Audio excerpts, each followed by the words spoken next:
नमस्कार, बहुत स्वागत है आप सभी का। मैं हूं आपके साथ श्वेता मिश्रा अवस्थी। देखिए, इंतजार बजट को लेकर था, बजट पेश हो चुका, लेकिन अब इसके बाद जहां प्रतिक्रियाएं लगातार आ रही है वहां पर अब यह भी समझना बेहद जरूरी है कि जिन चीजों की उम्मीद की जा रही थी इस बजट से वो कितनी पूरी हुई है। क्या कुछ पूरी हुई है, या फिर अगर दूरदर्शिता के हिसाब से देखें विजनरी माना जाए इस बजट को, बैलेंस बजट माना जाए, या फिर जो जरूरतें थी या जो बेसिक चीजें थी उसे टच भी नहीं किया गया। बहुत सारी चीजें ऐसी है जो इस बजट में नजर आई, बहुत सारी कमियां नजर आई और सबकी अपनी अपनी राय है और चर्चा हम इसी पर करेंगे। हर क्षेत्र से जुड़े हुए जो लोग जिनकी उम्मीदें पूरी हुई हैं या नहीं उस पर भी हम बात करेंगे और ये भी कोशिश करेंगे जानने की कि जो अहम चुनौतियां इस बजट के जरिए केंद्र सरकार के सामने थी, क्या उसे पूरी करने में सरकार कामयाब हुई या फिर नहीं। चलिए, एक बड़ा पैनल हमारे बीच में मौजूद है, उनसे आपको हम रूबरू करा देते हैं। बेहद खास मेहमान हमारे बीच में शंकर अग्रवाल जी है हमारे साथ, बीजेपी नेता है, बहुत स्वागत है शंकर जी आपका। राजाराम मील जी हमारे साथ है, किसान नेता है, राजाराम जी आपका बहुत स्वागत है। वामदल नेता भंवर सिंह शेखावत जी हमारे बीच है। इसके अलावा पंकज गुप्ता जी हैं, सचिव हैं 40 से, राजेश कंदोई जी हैं, टैक्स कंसल्टेंट हैं, और साथ ही नितिन व्यास जी हमारे बीच में हैं, कांग्रेस नेता हैं। इसके अलावा पायल चौधरी जी हमारे बीच में है, वर्किंग विमेन है। देखिए, महिलाओं को भी उम्मीद बहुत ज्यादा थी, लेकिन क्या मिला क्या नहीं मिला वो हम बात बिल्कुल यहां पर करेंगे पायल जी से। और साथ ही अजीत सिंह जी हमारे बीच में क्रिप्टो एक्सपर्ट हैं, क्रिप्टो करेंसी को लेकर जिस तरह से यहां पर ऐलान हुआ है उसको लेकर भी हम बातचीत करेंगे कि सरकार ने इसमें क्या कुछ कहा। लेकिन चलिए, शुरुआत हम राजाराम जी आपसे ही करते हैं। सर, किसान को लेकर किसान आंदोलन आना होना, कृषि कानून लाना, उसे वापस लेना, किसानों की उम्मीद बहुत ज्यादा, सरकार भी कह रही किसान हमारी प्राथमिकता में। बजट में किसानों को जो मिला उससे क्या आप संतुष्ट हैं? नहीं, कुछ मिला ही नहीं है किसानों को जी। किसानों को सिर्फ दिखावा किया है। किसानों के लिए कहा गया है कि ये करेंगे वो करेंगे, लेकिन है कुछ नहीं। हमें उम्मीद ये थी कि एमएसपी की कोई ना कोई बात गारंटी की आए, कानून की आए, तो उसके अंदर कोई राहत मिले किसान को। किसान को कुछ भी कर लो आप,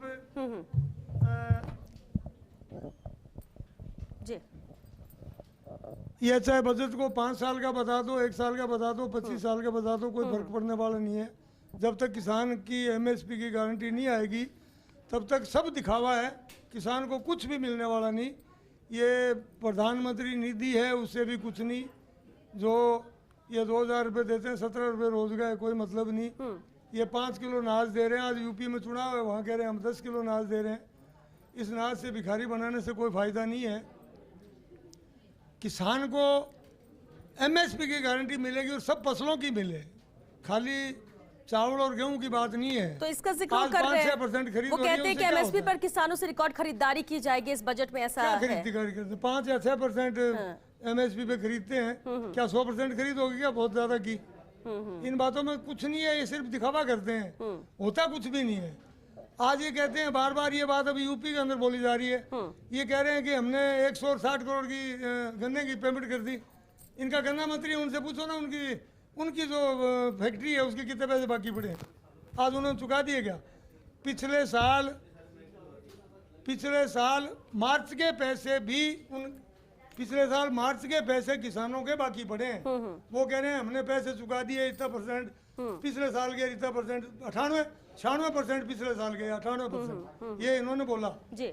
ये सब दिखावा और बोलने की बातें हैं, किया कुछ नहीं। आज किसान बहुत परेशानी में है, और किसान जब तक आपके पैरों पे नहीं होगा और किसान को जब तक कुछ नहीं मिलेगा तो ये जो मेहनत कश मजदूर है उसको भी मजदूरी नहीं मिलेगी, और मध्यम वर्ग के व्यापारी है वो भी बर्बादी की ओर जा रहे हैं और देश बर्बादी की ओर जा रहा है। मैं ये कहना चाहता हूं। बिल्कुल, शंकर अग्रवाल जी हैं, उनसे बात कर लेते हैं। शंकर जी, अभी आपने सुना कि क्या कहना है राजाराम जी का। सरकार कृषि कानून लेकर आती है, इसके बाद उन्हें वापस लेना पड़ता है, किसानों की नाराजगी यहाँ पर फेस करनी पड़ती है, लेकिन अभी भी किसान खुश नहीं है, किसानों के लिए कुछ नहीं दिया गया, राजाराम मील जी कह रहे हैं। देखिए, क्या है कि ये आलोचना करने के लिए ठीक है। हाँ। आपको पता होना चाहिए जब कृषि कानून तीनों वापस लिए थे उस वक्त ये था कि उसके ऊपर पूरा बैठ करके और डिस्कस करेंगे, और उनकी एक कमेटी बनाई है और वो उसके ऊपर पूरा तरह से विचार करके, और उसके बाद में उसमें एमएसपी की बात भी और बिजली की बात भी और जो कई इस तरह के कानून थे, जो इस तरह की जो बात थी, वो सारी बातें ये हुई कि भाई अपन कमेटी बना करके इसको ये कर लेंगे, आप नाम दे दें, उनसे नाम मांगे, कमेटी बन करके, और उसके बाद में उस पर विचार होकर के और उसके ऊपर डिसीजन होगा। एक टुकड़ों टुकड़ों टुकड़ों में डिसीजन करते हैं तो फिर वो ये कहेंगे कि साहब ये तो हमारी मांग में था ही नहीं, ये हमारी मांग में है, ये हमारी मांग में था नहीं, ये हमारी मांग में है।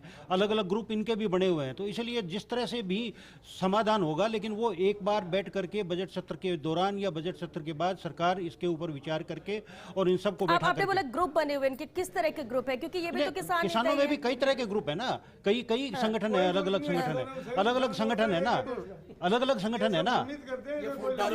लेकिन एक बात है शंकर, ठीक है, कोई तो बोले आके सामने कि नहीं किसानों को दिया गया है, किसानों के बारे में सोचा गया। अभी तक के रिएक्शंस में तो कोई नहीं कह रहा है सर, यानी कुछ भी नहीं है वाकई में। या फिर अगर ठीक है, अगर लॉबी होती है, अलग अलग ग्रुप होते तो सबके अपने अपने मत होते, लेकिन सबकी एक राय कैसे है? सब किसान नेता और सब किसान ऐसा क्यों बोल रहे हैं कि हमें कुछ नहीं मिला?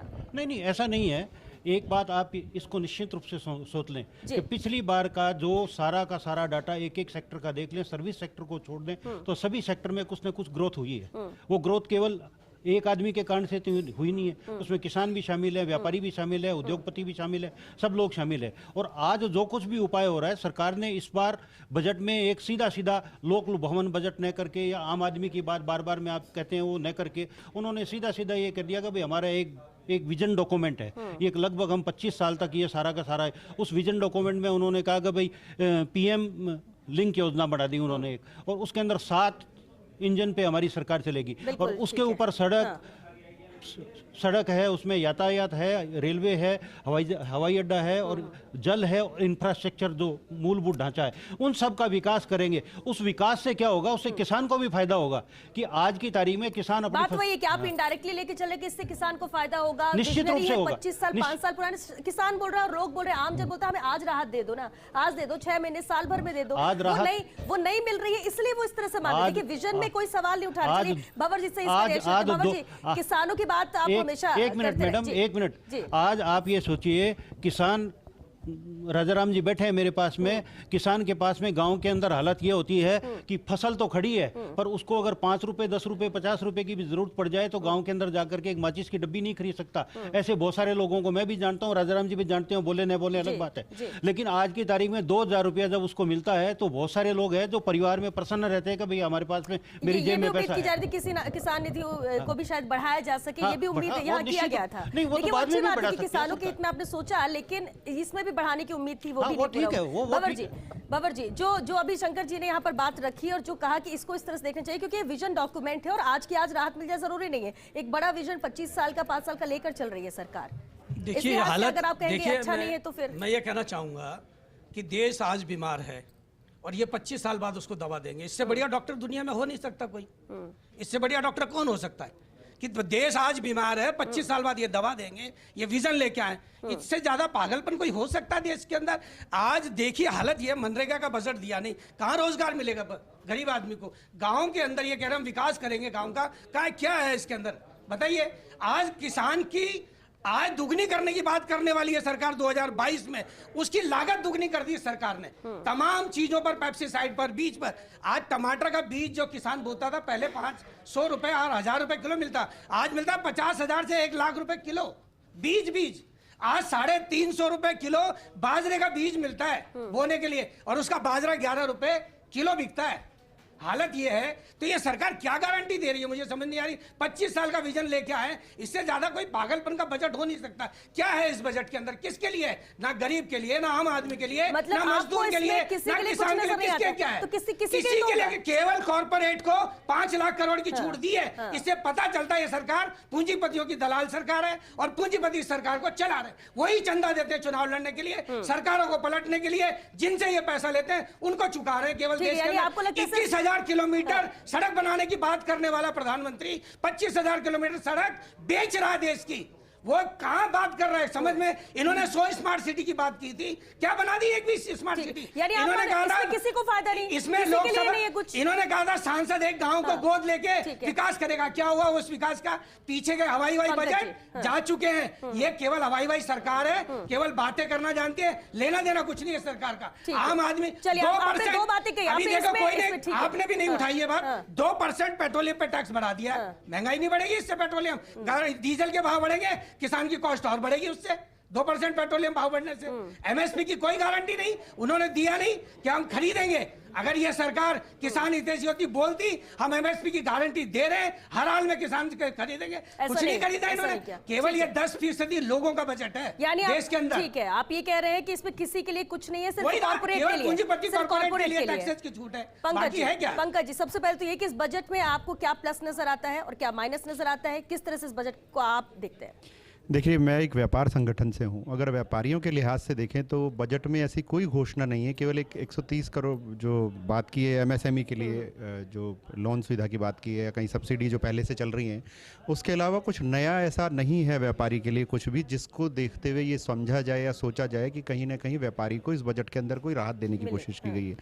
अच्छा, दूसरा, वैसे अगर इसको देखा जाए, अगर विज़न डॉक्यूमेंट के रूप में देखा जाए, तो मैं एक पूरे देश के इंफ्रास्ट्रक्चर के हिसाब से, और मैं मान के चलता हूँ कि ये बिल्कुल फैक्ट है, क्योंकि पिछले 5 सालों से जो माननीय प्रधानमंत्री जी, अगर मैं एक मुखिया के रूप में देखूँ इस देश के, तो वो एक बहुत अच्छी भूमिका निभा रहे हैं कि पिछले 2 सालों या 3 सालों के अंदर से जो पिछला फाइनेंशियल क्राइसिस रहे, या जो इकोनॉमिक इन्होंने चेंजेस किए, जो भी कुछ बेटर रहा, या इकोनॉमिक रिजोल्यूशन इन्होंने चेंजेस किए, जीएसटी का अपना रहा, फिर उसके बाद पैडेमिक का टाइम रहा, तो कहीं ना कहीं इकोनॉमी पे जो प्रेशर रहा या पूरा व्यापार जो डिस्टर्ब रहा, उसको ठीक करने का कहीं प्रयास है। क्योंकि इस स्थिति में आज की तारीख में किसी भी देश के मुखिया का जो संतुलित बजट होता वो इससे बेहतर नहीं हो सकता था।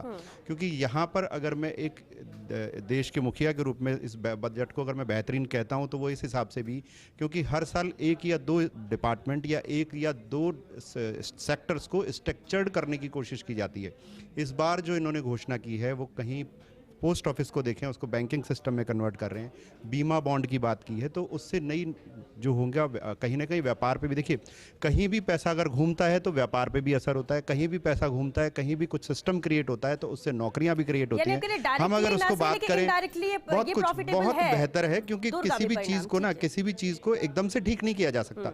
आज बात करें 2 सालों के अंदर जो पूरा डिस्टर्बेंस था, तो उसको ठीक करने का प्रयास भी होगा, क्योंकि इस समय इससे बेहतर कुछ नहीं हो सकता था। जब सब कुछ डिस्टर्ब है, आपकी इकोनॉमी पूरी डिस्टर्ब है, आप पूरा इंफ्रास्ट्रक्चर केवल इस पैंडेमिक से जूझने में आप निर्णय निकाल दिया, पूरा साल, पूरा समय सब कुछ बंद है, तो आप इससे बेहतर कुछ नहीं ला सकते, जहां तक मैं सोचता हूं। अगर फिर भी स्ट्रक्चर करने का जो प्रयास है बहुत बेहतर है। नितिन जी, देखिए, अभी आपने सुना पंकज जी ने कहा कि स्ट्रक्चर करने का प्रयास अच्छा है, यहाँ पर विजनरी तौर पर देखा जाए तो अच्छा बजट है, धीरे धीरे चीजें ठीक करने वाली बात है। ऑन स्पॉट आज 6 महीने या साल भर के अंदर कोई चीज बहुत बेहतर हो जाएगी, ऐसा कोई फैसला नहीं लिया गया, और इसलिए कहा जा रहा है कि किसी के लिए कुछ नहीं है। कांग्रेस तो ये मान के चल रही है कि इसमें कुछ नहीं है, क्योंकि जिस तरह के रिएक्शन आए, फिर राहुल गांधी का ट्वीट हो, मुख्यमंत्री अशोक गहलोत का हो, या फिर दूसरे रिएक्शंस की बात करें, फिर भी क्या किसी भी सेक्टर में आपको भी ये लगता है कि किसी को कुछ देने की कोशिश नहीं की गई है? और अगर ये विजनरी है तो क्या विजनरी नजर आप लोग को भी नहीं आ रहा है, अगर उस लिहाज से देखें तो? देखिए, इंपॉर्टेंट चीज़ थी यहाँ, कांग्रेस को नहीं, आम जनता को भी कुछ दिखाई नहीं दे रहा है इस बजट के अंदर। अगर हम इकोनॉमी की बात करें, आज हिंदुस्तान की इकोनॉमी की बात करें, तो जो मूल समस्याएं थी उसकी तरफ एड्रेस करने की ज़रूरत थी। मैं थोड़ा सा बीजेपी पर अगर ध्यान दिलाऊंगा, जो पिछली बजट घोषणाएं थी, मेरे ख्याल से सबसे इंपॉर्टेंट पार्ट था, या जो सबसे बड़ी समस्या थी उस टाइम माइग्रेंट लेबर्स की थी, जिस पे हमारी निर्मला सीतारमन ने और प्रधान ने चढ़ बढ़ के घोषणाएं की थी कि इनके लिए हम लोग 1 नेशन 1 राशन का एक चीज़ लेकर आएंगे। उसके लिए पोर्टल की बात भी की थी, तो उसका कहीं कोई जिक्र नहीं है कि उन माइग्रेंट लेबर्स को इस बजट से क्या फ़ायदा हुआ, या फर्दर इन्होंने क्या इसके अंदर एलोकेशन किया। सेकेंड बात, नरेगा की बात जिस तरह सर ने बताई, 2019 का जो बजट था, 2020 का जो बजट था, उसके अंदर करीब 1,17,000 करोड़ की घोषणा की थी, जिसको 40,000 करोड़ कम करके पिछले साल 73,000 करोड़ कर दिया था। और शायद मेरे ख्याल से इस बजट में तो शायद कोई एलोकेशन है भी नहीं, अगर आया होगा तो काफ़ी कम आया होगा। एक मिनट मैं इसमें correct करना चाहता हूँ। जी, जी। भंवर सिंह जी ने भी कहा, आपने भी कहा, जितनी योजनाएं पहले थी और जो चल रही है वो एज इट इज है, उसके अंदर बढ़ोतरी हुई है। टोटल बजट 29 लाख करोड़ रुपए से 34 लाख करोड़ रुपए गया है। वो सारी योजनाएं एज इट इज है। केवल प्रधानमंत्री, वो वित्त मंत्री ने वहां पर बार बार में बोल करके 2 घंटा और ज्यादा खराब नहीं किया। इस बार बजट पूरा का पूरा 1 घंटा 1.25 घंटा में निपट गया था। इसलिए वो सारी चीजें एज इट इज है। उसके अंदर 6,000 यानी करोड़ उसमें रुपए सिर्फ ऐड किया गया, कट कुछ नहीं किया गया। कट कुछ नहीं किया गया, ऐड किया गया। 2 साल में किया है ना, 1,15,000 करोड़ से आपने 73,000 करोड़ पिछले 2 साल में किया है ना आपने। शॉर्ट में बजट ही नहीं दिया, शॉर्ट में देश को ही सलटा दिया। ये देखिए ना, नरेगा जो है, ये सिर्फ एक नाम, नरेगा जो है 1,07,000 करोड़ थे, जो 73,000 करोड़ है अभी। इन्होंने देश को सलटा दिया। इन्होंने भूखमरी में नंबर 101 पर आगे देश, और बेरोजगारी 50% होगी, गरीबी रेखा से नीचे 25 करोड़ हो गए। ये लॉलीपॉप 5 किलो नाज का है, 100 रुपए का होता है नाज वो, क्या है उसे 2000 देते हैं, 17 रुपए होते हैं, उससे देश नहीं चलता। देश किसान को एमएसपी जिस दिन मिल जाएगी उसी दिन देश चलेगा, उसी दिन मजदूर को मजदूरी मिलेगी, मध्यम वर्ग के व्यापारी को बिजनेस मिलेगा। ठीक है, और जब तक ये नहीं होता तब तक राहत कहीं से किसी को नहीं मिलने वाली, आप ये कह रहे हैं बार बार, ठीक है?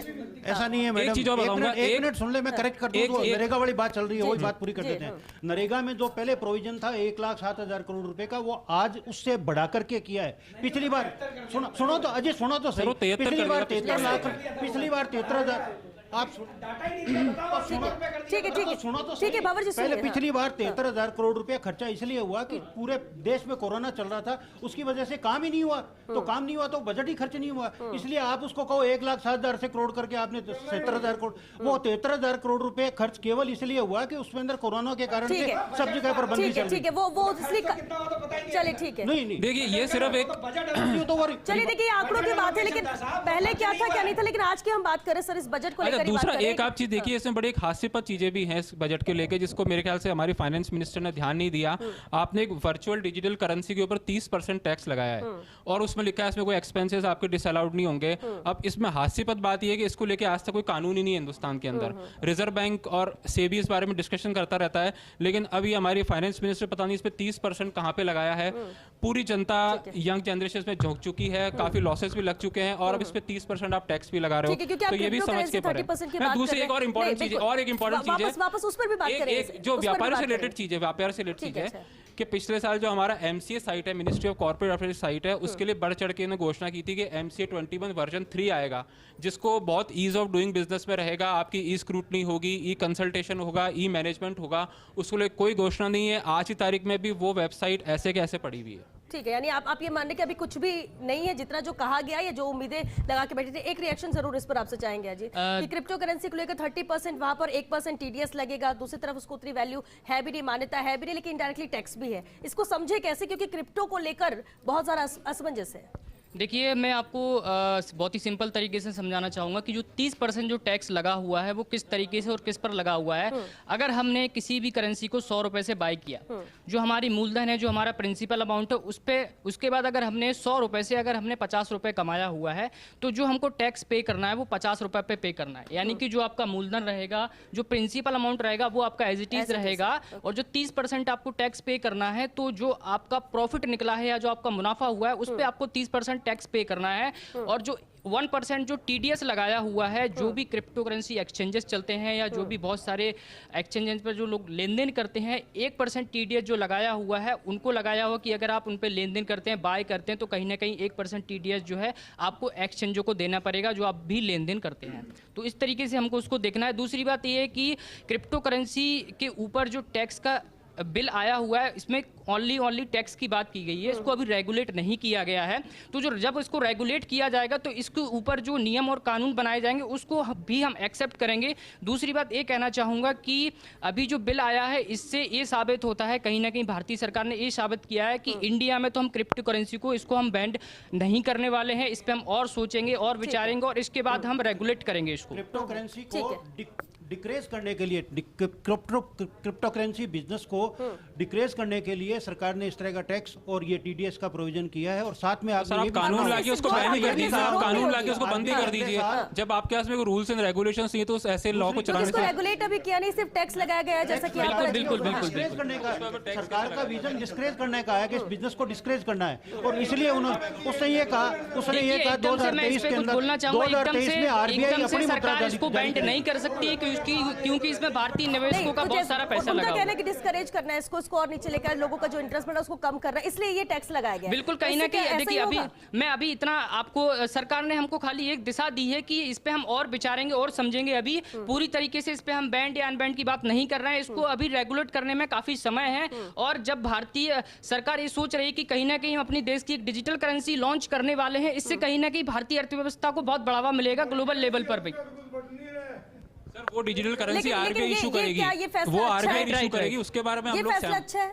बिल्कुल, कहीं ना कहीं भारतीय निवेशकों के एक देखा जाए तो भारतीय निवेशकों के हिसाब से ये फैसला जो है कहीं ना कहीं बहुत अच्छा है। इसमें जो बाजार में हमने देखने को सुबह ही आज मैंने बाजार देखा था तो कम से कम 30 से 40% इसमें उछाल आए हुए, कहीं ना कहीं एक माहौल बना हुआ है, खुशी का माहौल है। इसको हम पॉजिटिव यानी सकारात्मक तरीके से इसको हम देख रहे हैं।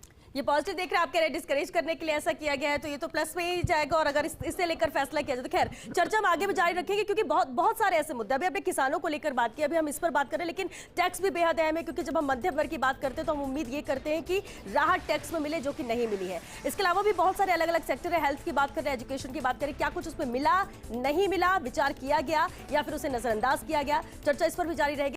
तो देखिए, माना ये भी जा रहा है कि विजनरी डॉक्यूमेंट के तौर पर देखें और इस बजट को देखा जाए तो इससे बेहतर बजट नहीं हो सकता है। दूसरी तरफ डायरेक्टली और आज के वक्त में किसी को कुछ मिल भी ना रहा है, और इसलिए कहा जा रहा है कि इसमें किसी वर्ग का ध्यान नहीं रखा गया। तो फिर इस बजट में है क्या, कैसे ये पॉजिटिव है और कैसे नेगेटिव है, बात हम इस पर भी करेंगे। लेकिन जब हम मध्यम वर्ग की बात करते हैं तो टैक्स का ख्याल सबसे पहले आता है। राजेश जी हमारे साथ हैं। राजेश जी, टैक्स को लेकर, क्योंकि मध्यम वर्ग की बात करते हैं, फिर वो ये 8-9 साल हो रहे हैं जब हमें उस हिसाब से राहत नहीं मिली। इसको बोलते हैं कि ये पॉपुलिस्ट बजट नहीं है, मैं बोलूँगा ये लॉलीपॉप बजट नहीं है। हाँ। एक्चुअली देश की इकोनॉमी ने और टैक्स देने वालों ने लास्ट ईयर में जो पिछले साल हमारा टैक्स एस्टिमेट था 20,000 करोड़ का, 20 लाख करोड़ का, जो इस बार टैक्स कलेक्शन जो आया है फाइनेंशियल ईयर 2021-22 में वो 26 लाख करोड़ है, सॉरी। मतलब जो टैक्स एस्टिमेट था उससे 20 से 25% टैक्स कलेक्शन ज़्यादा आया है। तो इसलिए मैं तो ये कहूँगा कि जो गवर्नमेंट ने कॉर्पोरेट्स पर टैक्स 25% करा है, इंडिविजुअल पर अभी 30% चल रहा है, तो इंडिविजुअल को भी उसको कम करना चाहिए। 15 कर दिया। हाँ, इस बजट में जो इन्होंने 15% करा है, बिल्कुल बिल्कुल, वो मैन्युफैक्चरिंग सेक्टर के लिए जो उन्होंने 15% टैक्स करा है वो बहुत ही एक वेलकम स्टेप है। लेकिन ये जरूरत आपको लगता है कि थी कॉर्पोरेट को कम करके इससे इनडायरेक्टली फायदा पहुंचाने के लिए?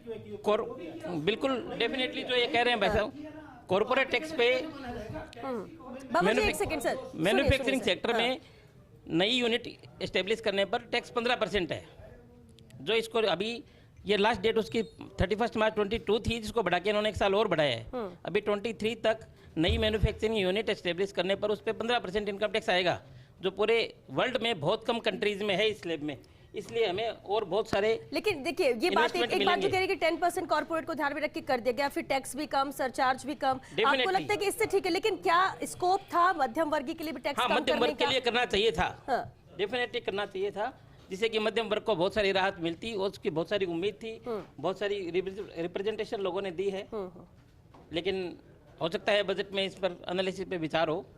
आपको लगता है विचार हो कि शायद कुछ इसमें किया जा सकता है अमेंडमेंट, लेकिन मुश्किल है, अगर होता तो ये प्रायोरिटी में रखा जाता, अगर करना होता तो ये प्रायोरिटी में रखा जाता। उसके लिए वित्त मंत्री जी ने धन्यवाद दिया है जनता को, नंबर 1। और नंबर 2, पिछली बार का जो हेल्थ बजट है वो कितना एस्टिमेटेड था और कितना खर्च हुआ है, अगर उसका अंदाजा करोगे तो उससे ज्यादा फिगर बैठता है। सबसे चलिए बिल्कुल, पायल चौधरी जी भी हमारे बीच में वर्किंग विमेन है। पायल जी, सबसे हम देखिए, हम हर मुद्दे पर हर क्षेत्र की बात करते हैं, लेकिन एक वर्किंग विमेन होने के नाते या घर संभालने वाली हम अगर गृहिणी की बात कर ले उनके नाते भी क्या फायदा नजर आया आपको इस बजट में? आपको लगता है कि कुछ भी नहीं है, जैसा कि ज्यादातर लोगों का ये मानना है, या उम्मीद क्या थी कि कुछ हो सकता है? देखिए, जैसा कि इस बजट को एक विजन डॉक्यूमेंट कहा गया है नेक्स्ट 25 इयर्स के लिए, मेरे ख्याल से 25 इयर्स बहुत ज़्यादा लॉन्ग टर्म हो गया। बट हाँ, कोई भी अगर आप चेंज चाहेंगे तो वो ओवरनाइट नहीं हो सकता। जैसे कि कुछ हमारे पैनलिस्ट ने कहा कि इमीडिएटली कोई फ़ायदा नहीं नज़र आ रहा, तो इमीडिएट कोई फ़ायदा हो भी नहीं सकता मेरे हिसाब से। कोई भी अगर आप पॉलिसीज़ इंप्लीमेंट करेंगे तो वो लॉन्ग टर्म ही होंगी। आज अगर आप करेंगे तो उसका फ़ायदा आपको 2-3-4 साल बाद ही नज़र आएगा। मेरे ख्याल से जो सबसे पॉजिटिव चीज़ है इस बजट की वो है इंफ्रास्ट्रक्चर डेवलपमेंट पे जो फोकस है, एमएसएमईज को जो राहत दी गई है, तो उससे ऑटोमेटिकली ग्रोथ जनरेशन होगी, तो एम्प्लॉयमेंट जनरेशन भी होगी, चाहे वो मेल्स के लिए हो चाहे फीमेल्स के लिए हो। तो वर्किंग वुमेन को भी फायदा होगा और गृहिणियों को भी फायदा होगा। अगर इंफ्रास्ट्रक्चर डेवलप होगा तो इकोनॉमिक ग्रोथ भी होगी। तो ये ग्रोथ ओरिएंटेड बजट है। अगर अपन किसी पर्टिकुलर सेक्टर की बात करें कि इसको राहत नहीं देगी उसको राहत, तो सबको तो वैसे भी खुश नहीं किया जा जा सकता।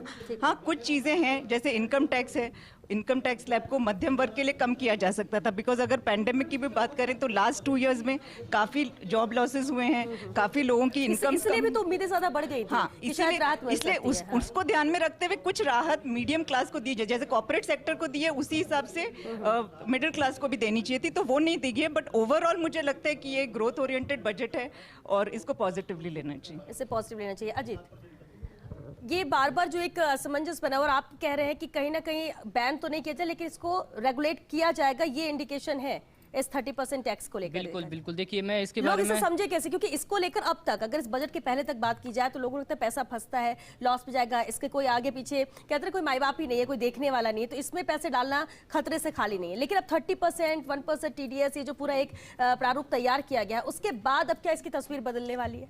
देखिए बिल्कुल तौर पर देखा जाए तो कहीं ना कहीं अगर हम पहले देखें तो इसमें ये जो अभी टैक्सेस लगाया हुआ है, इससे पहले करीबन 10 करोड़ जो भारतीय लोग हैं उन्होंने क्रिप्टो करेंसी में निवेश किया हुआ है। तो कहीं ना कहीं निवेश किया हुआ है उन्होंने, तो जब वो इसमें लेन देन करते थे या किसी को इसके बारे में बताते थे तो उनके ऊपर एक दाग लगता था कि कहीं ना कहीं यहाँ पे इलीगल काम कर रहे हैं, ठीक है। तो उस तरीके से इंसान को देखा जाता था, लेकिन कहीं ना कहीं कुछ हिंट जो हमको मिली है सरकार के द्वारा, तो इसमें हमको आगे जो फ्यूचर आने वाला है 3 से 5 साल में, इसमें ये देखा जा सकता है कि जो क्रिप्टो करेंसी है कहीं ना कहीं एक ऊंचाई पर जरूर पहुंचेगी, क्योंकि कोई भी टेक्निकल चीजें होती हैं लोग बहुत जल्दी एक्सेप्ट नहीं करते हैं, उनको ये चीजें समझ में नहीं आती, ब्लॉकचेन क्या होता है, टेक्नोलॉजी क्या होती है, धीरे धीरे लोग उसको एक्सेप्ट करते हैं। जब गूगल पे आया था, फोन पे आया था, पेटीएम आया था, तब भी लोगों ने इसको एक्सेप्ट नहीं किया था कि कहीं ना कहीं हमारा पैसा, ये इसके लिए एक राह है, बिल्कुल, आप मानते बिल्कुल, हैं कि एक बिल्कुल। राह है और इसी रास्ते पर आगे राइट, जाके, राइट। और इसलिए जो आपने एग्जांपल दिया इसलिए साथ से देखा जाए। हाँ नितिन, आप कुछ कह रहे हैं? देखिए मैडम, मैं बताऊं आपको, ये बजट भी एक नए नामकरण का बजट है।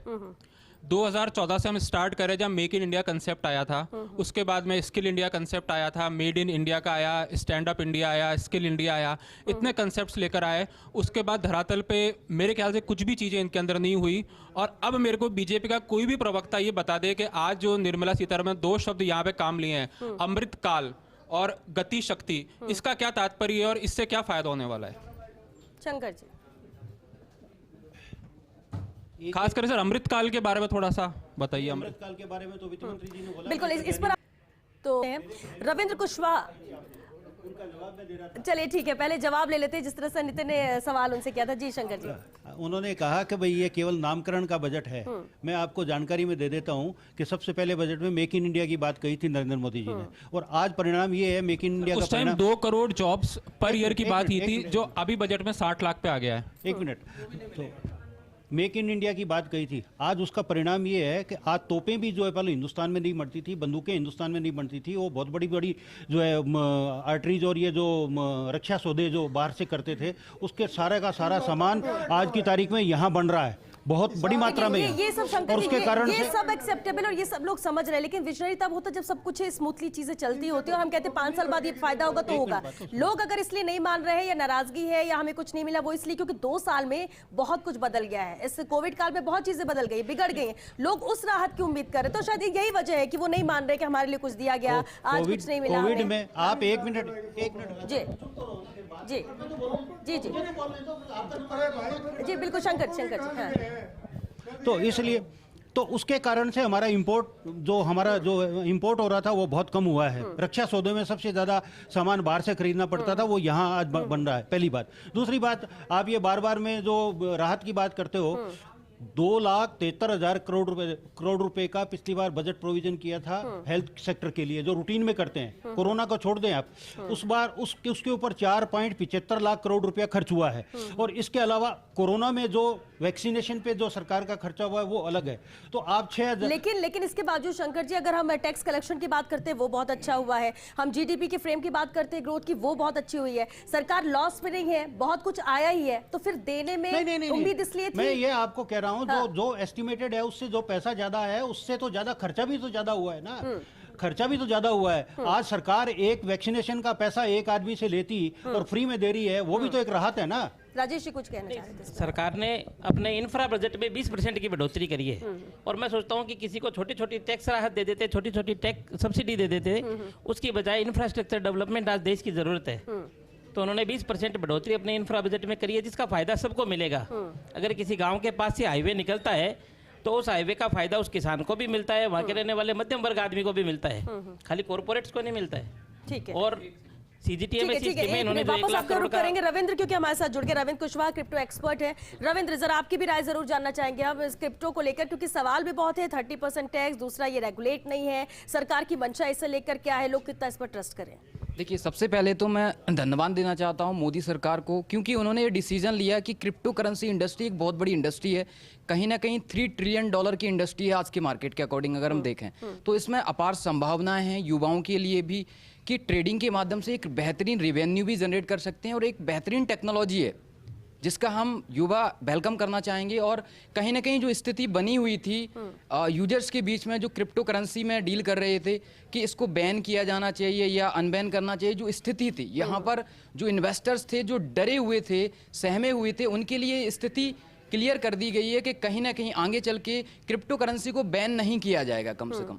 इस स्थिति से ये देखते हुए कहीं ना कहीं इन्वेस्टर अब घबराएंगे नहीं, तो जो हम इनकम कर रहे हैं एक तरीके से क्रिप्टो करेंसी में, उसमें हमें टैक्स देने में कोई दिक्कत नहीं, क्योंकि आप सभी लोग जानते हैं कि बिटकॉइन जो एक समय कुछ रुपए का हुआ करता था, आज की डेट में 30 लाख के ऊपर ट्रेड हो रहा है। तो कहीं ना कहीं इसमें रेवेन्यू तो जनरेट हुआ है, इस चीज को मानना पड़ेगा। और अभी कुछ समय पहले न्यूज भी आई हुई थी कि जो बाइनेंस दुनिया का सबसे बड़ा एक्सचेंज है बाइनेंस, उसके जो CEO हैं CZ, वो आज की डेट में दुनिया की टॉप रैंकिंग में आ चुके हैं इनकम के मामले में, अगर आप देखेंगे। अच्छा, एक चीज और बताइए, आपने पूरी इन्फॉर्मेशन इससे लेके दी और अब क्योंकि यहाँ पे अनाउंसमेंट भी हुआ, क्या आपको लगता है कि इसके बाद, इस फैसले के बाद, आपने कहा युवा भी स्वागत कर रहे हैं, तो इसके बाद क्या इन्वेस्टमेंट इसमें और इस पर भरोसा लोगों का बढ़ेगा? नहीं, देखिए ऐसा नहीं है, भरोसा हम पहले भी करते थे और करते आए हैं, लेकिन कहीं ना कहीं जो कि नए यूजर्स थे उन्हें वो स्थिति क्लियर नहीं हो पा रही थी कि अगर भारत सरकार बैन कर देती है तो हमारा जो पैसा लगा हुआ है, जो निवेश है, ये बैन नहीं होगा। बिल्कुल बिल्कुल ये क्लियर है, क्योंकि इसकी वजह से क्या है, युवा या जिन लोगों ने निवेश कर रखा है वो सुरक्षित हैं आज की डेट में। मैसेज तो ये जा रहा है शंकर जी, मैसेज तो ये जा रहा है, आपने कहा कि नहीं इसे इसलिए टैक्स लगाया गया, वो वजह आपने जो बताई थी, लेकिन मैसेज कुछ और जा रहा है जो इनका भी कहना है। एक्चुअली क्रिप्टो करेंसी पर जो टैक्स लगाया है गवर्नमेंट ने, उससे क्रिप्टो करेंसी में युवाओं का भरोसा बढ़ जाए और वो एक इन्वेस्टमेंट करने लायक एसेट बन जाए, ऐसा नहीं मानना चाहिए। सरकार कभी भी किसी क्रिप्टो करेंसी के लिए ना कोई गारंटी दे सकती है ना भरोसा बढ़ा सकती है। वो एक डिजिटल एसेट है, वो एक लगाने के रिस्की पीछे एसेट की है। मंशा क्या थी? टैक्स जो प्रॉफिट हो रहा है उसके ऊपर टैक्स लगना चाहिए।